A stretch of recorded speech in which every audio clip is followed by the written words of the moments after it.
ពេលព្រឹងព្រះអាទិត្យរះចាប់ដើមថ្ងៃថ្មី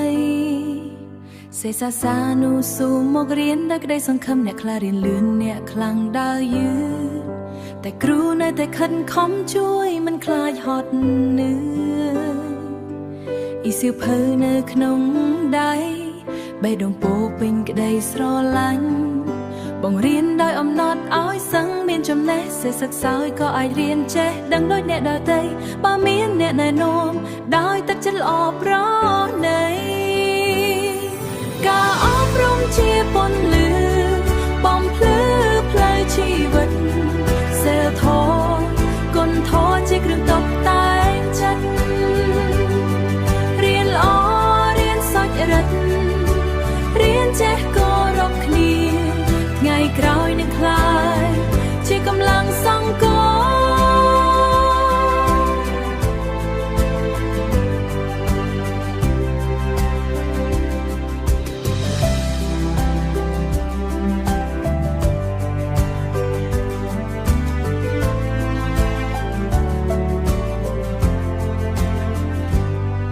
មួយជំហានតូចតូចក៏ជាការរីកចម្រើ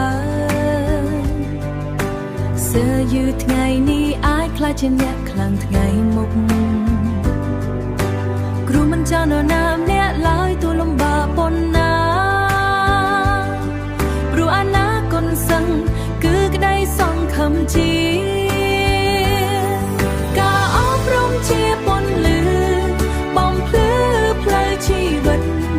សិលធម៌គុណធម៌ជាគ្រឿងតុបតែងចិត្តរៀនល្អរៀនសុចរិតរៀនចេះគោរពគ្នាថ្ងៃក្រោយនឹងក្លាយជាកម្លាំងសង្គម